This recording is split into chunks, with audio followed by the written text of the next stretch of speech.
For many years, I used to claim Philippians 4:13, which says, I can do all things through Christ which strengthens me.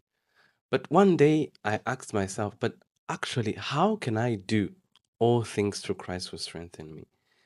And then I realized that the answer was in the verses above.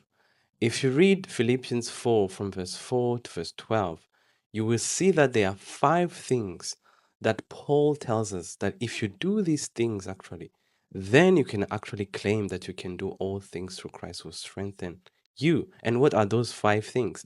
The first one is found in Philippians 4:4.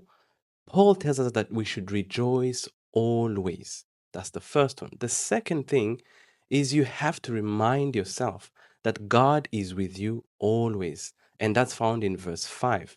Because the Bible tells us that in his presence is fullness of joy. So when you always know that God is with you, it will even help you to do the number one thing. The third thing that you can do is to be anxious for nothing.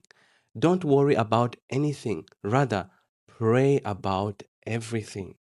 And number four, we find it in verse 8. It says that we have to think on things that are true, pure, lovely, just, and of good report. That's why sometimes you have to ask yourself, what are the things that I'm watching? Because the things that you watch, the thing that you feed yourself, will be the thing that you will think on. And the last thing is that you need to learn to be content in any situation. So, with these five things, you will be able to claim that you can do all things to Christ, which strengthens you.